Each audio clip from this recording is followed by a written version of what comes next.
Welcome to Echoes of Ihsan, the podcast where we take a deep dive into Islamic thought and practice. Indeed. Today, we're going to be exploring Sahih Bukhari Hadith, Book 39, Agriculture. Okay. You might be thinking, agriculture? What's so deep about that? Right. But trust me, this book is a gold mine of wisdom. Yes. It really offers some timeless insights into our relationship with the natural world, ethical financial practices, and even the spiritual dimensions of farming. Absolutely. So we're going to be uncovering how faith informed the everyday practices of early Muslims. Okay. And see how those principles can still guide us today. It's really fascinating how this collection of hadiths, sayings and actions of the Prophet Muhammad reveals a holistic perspective on agriculture. Yeah. It weaves together practical advice with profound ethical and spiritual dimensions. Okay, let's jump right in. Sounds good. Hadith 513 sets the stage beautifully. It says that planting a tree or sowing a seed, even if its produce is consumed by someone else, a bird or an animal, Right. is considered a charitable act. Right. I love this idea. Yeah. It's like every act of planting becomes an act of giving. It really reframes our understanding of farming, doesn't it? Yes. It's not just about producing food for ourselves, but contributing to a larger ecosystem of life and sustenance. Right. This hadith beautifully reflects the concept of ihsan, which means striving for excellence and going above and beyond in good deeds. So it's not just about planting, but planting with intention, with care, Exactly. and with a sense of responsibility for the well-being of others. Exactly. It's about recognizing the interconnectedness of all living things and acting in ways that benefit not only ourselves, but the entire web of life. Makes you think. Think about it. This concept resonates so deeply with modern ideas of sustainability, environmental stewardship, and even food security. Yeah, it's incredible how these centuries-old teachings are so relevant today. I know. It's like they anticipated many of the challenges we're facing now. Absolutely. Speaking of challenges, Hadith 514 takes a bit of a different tone. Okay. It cautions against bringing certain agricultural tools into a home, Right. saying it invites humiliation. It's a bit cryptic. It is. But it seems like it's not about the tools themselves, but how they're used. You're picking up on a crucial nuance there. Okay. The interpretation really hinges on the concept of intention and the potential for tools to be misused. Okay. Imagine someone using a plow not to cultivate land and feed people, but to hoard resources and exploit others. So it's a warning against using tools for oppression or greed. Precisely. It encourages us to examine the motivations behind our actions. Yes. And to ensure that our tools are used for good, not for harm. Yeah. This makes me think about some of the debates we see today about genetically modified crops, industrial farming practices, and the impact of technology on agriculture. Right. Are we using these tools responsibly? Are we considering the long-term consequences for the environment and future generations? These are critical questions. Yeah. This hadith doesn't offer specific answers, but it prompts us to be mindful of the potential for harm, even with seemingly beneficial technologies. It's a reminder to always prioritize ethical considerations and to ensure that our actions are aligned with principles of justice and sustainability. It's fascinating how this hadith, while rooted in a specific historical context, still speaks to us today. Absolutely. It's like a timeless ethical compass guiding us toward responsible innovation and the wise use of resources. And it's not just about the physical tools we use, but also the economic systems we create. We need to ensure that our agricultural practices are fair, equitable, and accessible to all, not just a privileged few. Now, shifting gears a bit, let's talk about animal welfare. Hadiths 515 and 516 address the permissibility of keeping dogs. Right. And it's interesting how the focus is on purpose and function. Yeah. Keeping dogs solely for companionship wasn't encouraged, but their role in guarding farms, protecting livestock, and assisting in essential tasks was recognized and valued. This distinction highlights the pragmatic nature of Islamic teachings. Okay. Dogs were seen as valuable working animals, Right. contributing to the safety and well-being of the community. Mm-hmm. While companionship wasn't the primary focus, it doesn't mean that dogs were treated harshly. Right. The emphasis was on providing for their needs and ensuring that their roles were aligned with their natural abilities. So it's not about prohibiting dogs. Right. but rather emphasizing responsible ownership and recognizing their inherent value as working partners. Exactly. This reminds me of how perspectives on animal companionship have evolved over time, even within Islamic thought. Yeah. Today, many Muslims consider dogs as beloved companions. Absolutely. And there are organizations dedicated to promoting their welfare within an Islamic framework. You're absolutely right. Yeah. It's a great example of how interpretations can evolve while still upholding core principles of compassion and respect for all living creatures. And speaking of respect for animals, Hadith 517 is particularly fascinating. Okay. It recounts a story where animals speak to the Prophet Muhammad. Okay. A cow and a wolf have a conversation. Oh, wow. Expressing their perspectives and challenging human assumptions about their purpose. Wow, a talking cow and wolf. That's incredible. Wait. I mean, it's obviously symbolic. Right. But it really drives home the point that animals aren't just objects for our use. They have their own experiences, their own ways of communicating, and their own place in the grand scheme of things. Exactly. This hadith is a powerful reminder that animals are not just commodities, but sentient beings deserving of our compassion and respect. It challenges us to listen to their voices, to recognize their inherent value, and to acknowledge their place within the tapestry of creation. It's almost like a call to expand our circle of compassion to include all living creatures. It makes me think about how we treat animals in our modern world. Yeah. Are we listening to their voices? Right. Are we considering their well-being in our farming practices, our food choices, and our interactions with the natural world? These are essential questions. This hadith encourages us to move beyond a purely utilitarian view of animals, Right, and to embrace a more holistic understanding of their place in the web of life. Okay, let's move on to a hadith that offers a beautiful example of social responsibility and sharing resources. Okay. Hadith 518 recounts the Prophet Muhammad's guidance on sharing date palms between the Ansar, the residents of Medina, and the Muhajirun, the immigrants from Mecca. This hadith highlights the importance of community, generosity, and supporting those in need. Yeah. The Ansar, who had welcomed the Muhajirun into their city, were initially reluctant to share their precious date palms, which were a vital source of sustenance and income. Right. However, the Prophet Muhammad encouraged them to find a solution that benefited everyone. So it's a story about compromise, finding common ground, Exactly. and ensuring that the needs of the most vulnerable are met. Exactly. It emphasizes that even in challenging circumstances, even when resources are scarce, we should prioritize the well-being of the entire community and strive for solutions that promote fairness and unity. It's a beautiful example of Islamic teachings in action, demonstrating how principles of compassion and social responsibility can guide practical decision-making. It's interesting how this hadith contrasts with the next one we'll be discussing, Hadith 519, Okay. where the Prophet Muhammad orders the destruction of date palms belonging to a hostile tribe during a time of conflict. This hadith raises complex questions about the ethics of war and the limits of property rights. While the destruction of property is generally discouraged in Islam, this hadith, within its specific historical context, illustrates that there are situations where such actions may be deemed necessary. It's a reminder that even in matters of conflict, there are nuanced ethical considerations. Absolutely. That decisions must be made within the complexities of real-world situations. Precisely. It's essential to approach such historical accounts with sensitivity and nuance, recognizing that they often reflect the complexities of human interactions and the challenges of navigating conflict and peace. From sharing resources to navigating conflict, these hadiths offer a fascinating glimpse into the ethical and social dynamics of early Islamic society. And next, we'll be diving into a series of hadiths that explore the intricacies of agricultural contracts, revealing the evolving views on fairness and risk mitigation in land rental and profit-sharing arrangements.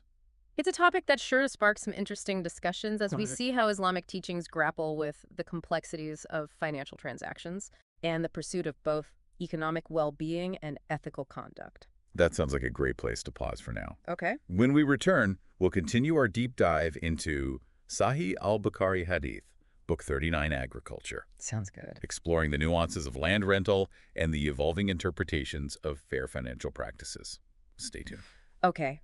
Welcome back to our exploration of Sahih al-Bukhari Hadith, Book 39, Agriculture. Okay. Before the break, we were talking about the Prophet Muhammad's guidance on sharing resources and navigating conflict. Now, let's shift our focus to the fascinating world of agricultural contracts. We see Islamic teachings grapple with the complexities of financial transactions, making sure that there's both economic well-being and ethical conduct. This is where things get really interesting. We're diving into a series of hadiths that reveal evolving views on fairness and risk mitigation in land rental and profit-sharing arrangements. Exactly. It's like a crash course in Islamic economics. And it all starts with hadiths 531, 532, and 533. Okay. These hadiths address a topic that sparked debate and evolving interpretations, the permissibility of renting land for cultivation. It's a complex issue. There are historical, social, and economic dimensions. Yes, we touched upon this earlier with the Prophet's initial stance on sharecropping. It seemed like he was advocating for active engagement with the land rather than profiting from it passively. You're right. To understand this fully, let's delve into the historical context. Okay. Hadith 531 recounts Umar's decision to expel Jews and Christians from the Hijaz, including from Khaybar, which had been conquered by the Prophet. This event underscores the complexities of land ownership and control during that era. It's a stark reminder of how land ownership was often intertwined with religious and political dynamics. Indeed. Now, let's look at Hadith 532, where we learn about the Prophet's instructions to Rafi bin Khadij regarding his farms. Okay. Initially, Rafaya was renting out his land for a portion of the yield.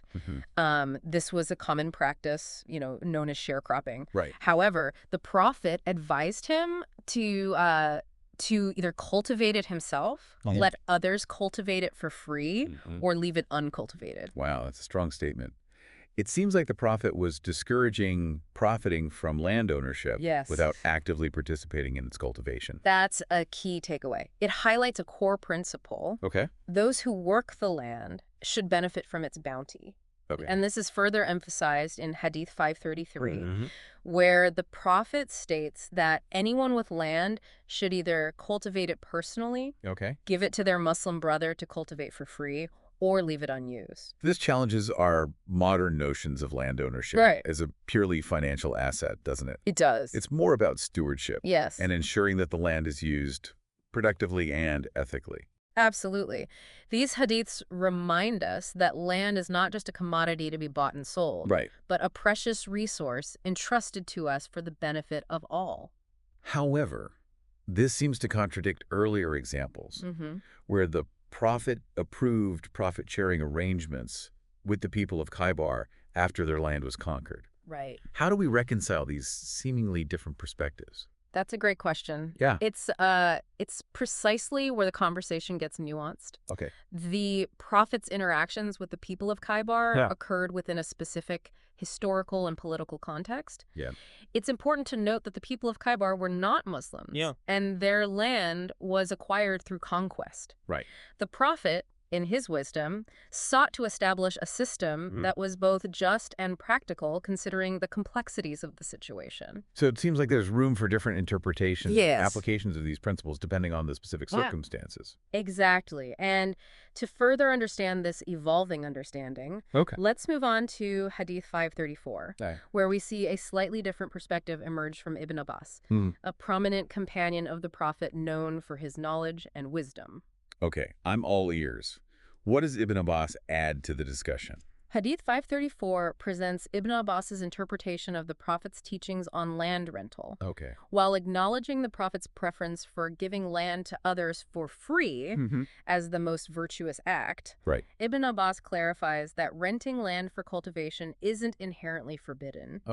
He emphasizes that it's simply more commendable to give it freely. So it's like a hierarchy of good deeds. Exactly. With giving land for free being the most commendable, followed by renting it out fairly. Precisely.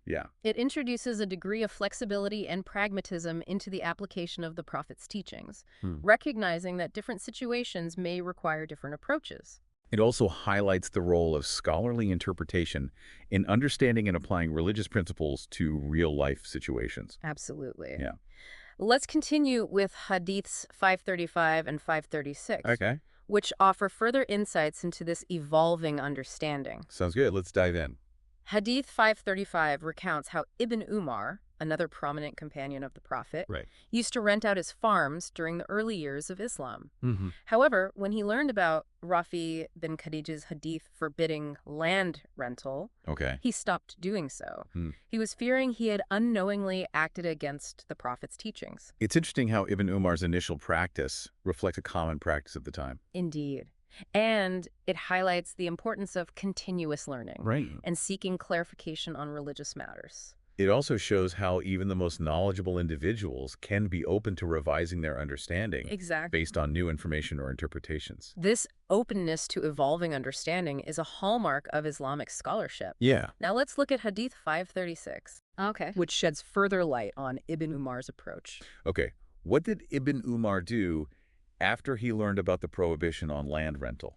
Hadith 536 tells us that despite knowing that land was rented for cultivation during the Prophet's lifetime, Ibn Umar chose to stop renting his land because he was uncertain whether the Prophet might have forbidden it at some point without his knowledge. So he erred on the side of caution. Exactly. Prioritizing adherence to the Prophet's teachings, even if it meant going against common practice. Precisely. Yeah. It demonstrates his piety and his deep respect for the Prophet's teachings, even when the matter was subject to different interpretations. It also shows that even with established practices, there can be room for individual interpretation and varying levels of adherence to specific rulings. Absolutely. This is an important aspect of Islamic jurisprudence to keep in mind. Okay. There's a recognition that different individuals may have different levels of understanding, and that the application of principles can vary based on specific circumstances. Now, I'm curious about Hadith 537. Okay. What perspective does it add to this intricate conversation? Hadith 537 provides the opinion of Rafi bin Khadij on renting land for dinars and dirhams instead of a portion of the yield. He states that there's no harm in renting land for a fixed monetary amount. Interesting. So it seems like the concern was specifically with sharecropping arrangements. Exactly. Where the landowner receives a portion of the uncertain harvest, creating a potential for exploitation if the harvest is poor. That seems to be the key distinction. Yeah. The fixed rent in dinars and dirhams provides more predictability and reduces the potential for exploitation that might arise from the fluctuating yields of sharecropping. This makes a lot of sense. It's like the difference between fixed rate and variable rate loans in modern finance. Fixed rates offer more stability and transparency. Exactly. While variable rates can be riskier for the borrower. That's a great analogy. Yeah. It helps us understand the reasoning behind the distinction made in these hadiths. It's about ensuring fairness and minimizing the potential for one party to take advantage of another. It also shows how Islamic teachings often address not just the letter of the law, but the spirit of fairness and ethical conduct. Exactly. It's about creating systems that are just and equitable for all parties involved. Absolutely. These hadiths encourage us to think critically about the potential for exploitation in any financial arrangement and to strive for agreements that are just and equitable for all parties involved. Okay, so we've seen a range of perspectives on land rental. Yes. From a complete prohibition to permissible forms with certain conditions. What's the takeaway for us as we navigate modern agricultural practices? That's the million-dollar question. Yeah. It seems that the core message is to prioritize active engagement with the land. To avoid exploiting others through unfair contracts, and to ensure that our financial dealings are rooted in fairness and transparency. It's a powerful reminder that ethics and social responsibility should be at the heart of our agricultural systems. Regardless of the specific economic models we employ. I couldn't agree more. These hadiths offer valuable insights into how we can approach land ownership, resource management, and financial transactions in a way that aligns with our values and promotes the well-being of all. Before we move on, I think it would be refreshing to explore Hadiths 538 and 539. They offer a glimpse into the lives and values of early Muslims, providing a delightful contrast to the complex discussions of land rental and financial ethics. What do you think? I agree. Yeah. A change of pace is always welcome. Yeah. Hadith 538 recounts a charming anecdote where the Prophet describes a man in paradise who, despite being surrounded by unimaginable pleasures, requests to cultivate land. That's a beautiful image. It is. It speaks to the intrinsic human desire to connect with nature, to find satisfaction in productive labor, and to experience the joy of nurturing life. Yes. It's like even in paradise, where all our needs and desires are fulfilled, there's still a longing for the simple pleasures of working the land. It's a fascinating insight into the human psyche and our deep-rooted connection to the earth. It also reminds us that work and productivity can be sources of fulfillment and joy rather than burdens. And what about Hadith 539? What does it offer? Hadith 539 is a heartwarming glimpse into the simple joys and communal spirit of early Muslims. Okay. It tells the story of an old woman who would prepare a simple meal of silk roots and barley for the community every Friday after prayers. This act of generosity brought joy to the community and highlights the importance of shared meals and social gatherings. It's a beautiful reminder of the power of simple acts of kindness and the importance of fostering community through shared experiences. Exactly. Food has a way of bringing people together. It does. Creating a sense of belonging and strengthening social bonds. Absolutely. Yeah.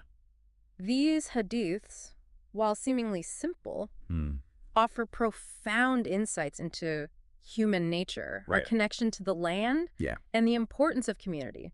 They remind us that even amidst complex discussions about economics and ethics, there's always room for simple joys, acts of kindness, and the shared experience of breaking bread together. This has been a truly enriching exploration of Sahih Bukhari Hadith, Book 39, Agriculture. It has. We've delved into intricate discussions about land ownership, financial transactions, and ethical considerations in agriculture. And we've also enjoyed heartwarming glimpses into the lives and values of early Muslims. I couldn't agree more, and we still have more ground to cover. I'm eager to explore the remaining hadiths in this remarkable collection. Well, let's not keep our listeners waiting any longer. Okay. Join us for the final part of our deep dive into Sahih Bukhari Hadith, Book 39, Agriculture, where we'll uncover even more fascinating insights into the intersection of faith, farming, and everyday life in early Islamic society. Stay tuned. Sounds good. Welcome back to our deep dive into Sahih Bukhari Hadith, Book 39, Agriculture. Yes. We've explored the ethical dimensions of land ownership. Delved into the complexities of financial transactions, and even glimpsed the simple joys of life in early Islamic society. Absolutely. As we approach the final hadiths in this collection, so curious to see what other gems of wisdom we might uncover. You're in for a treat. The concluding hadiths offer a powerful message about knowledge, memory, and the transmission of wisdom across generations.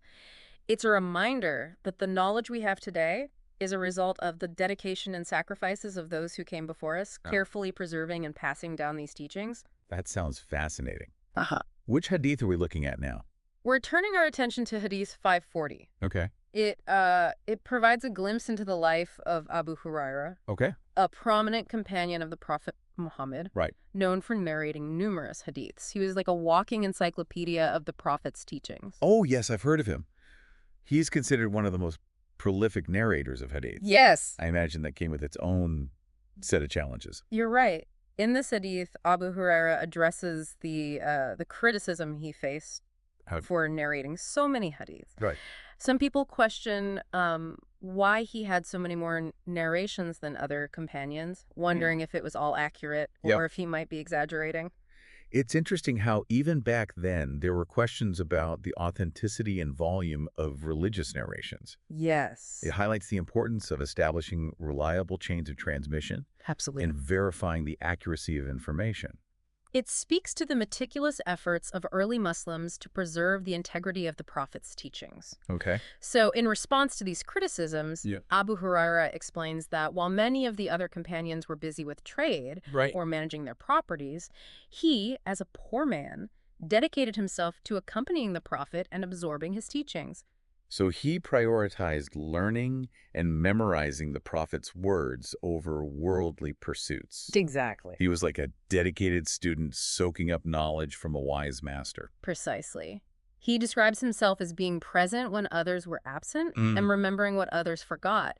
He was fully committed to preserving these precious teachings. It speaks to his incredible dedication and the sacrifices he made to ensure that the Prophet's words would be passed down to future generations. Right. But didn't he also take some practical steps to aid his memory? You're remembering correctly. He shares a compelling anecdote about the Prophet urging his companions to spread their sheets and gather them on their chests to help them remember his words. Yeah. Abu Huraira emphasizes that he followed this instruction diligently and never forgot a single word from that specific teaching. That's such a vivid image. It shows the length to which these early Muslims went to preserve and transmit knowledge accurately. Yeah. It's a beautiful testament to their reverence for learning and their commitment to safeguarding the Prophet's legacy. Indeed. It underscores the sacredness of knowledge and the importance of taking deliberate steps to ensure its accurate transmission. It's a reminder that the knowledge we have today is a precious gift, passed down through generations of dedicated individuals. But Abu Huraira also acknowledges that there are limits to what he shares, citing 2 verses from the Quran that warn against concealing divine revelation. That's an important point. It shows that even as he emphasizes the importance of sharing knowledge, he also recognizes the need for responsible dissemination. There's a wisdom in knowing when to speak and when to remain silent. And a recognition that knowledge can be misused or distorted. This hadith offers a fascinating glimpse into the world of early Islamic scholarship. Absolutely. And the meticulous efforts to preserve and transmit the Prophet's teachings. It's a reminder that the knowledge we have today is a result of the dedication and sacrifices of those who came before us. I couldn't agree more. It's a call to value knowledge, to strive for accuracy in its transmission, and to recognize the responsibility that comes with being a bearer of knowledge. It's about honoring the legacy of those who came before us and ensuring that this precious wisdom continues to illuminate the path for generations to come. As we conclude our deep dive into Sahih al-Bukhari Hadith, Book 39, Agriculture, I'm struck by the richness and depth of these teachings. I agree. We've explored so many facets of life, from the practicalities of farming to the ethical complexities of financial transactions, and the profound importance of knowledge transmission. What stands out to you from our exploration today? For me, it's the reminder that that faith is not separate from our everyday lives. These hadiths show us how Islamic principles can guide our interactions with the natural world, our financial dealings, and even our pursuit of knowledge. They offer a blueprint for living a life that is both meaningful and ethical. I couldn't agree more. It's been an incredible journey exploring the intersection of faith, farming, and everyday life in early Islamic society. Absolutely. And I think the key takeaway is that these teachings are not just historical artifacts, but timeless principles that can still guide us today as we navigate the complexities of modern life. Absolutely. They offer a wellspring of wisdom that can inspire us to live more ethically, more sustainably, and more connected to the natural world. Thank you for joining us on this deep dive into Sahih Bukhari Hadith, Book 39, Agriculture. Thank you. We encourage you to reflect on these teachings and explore how they might inform your own life and work. Absolutely. Until next time, may your pursuit of knowledge be filled with insightful discoveries and a deeper understanding of the world around us.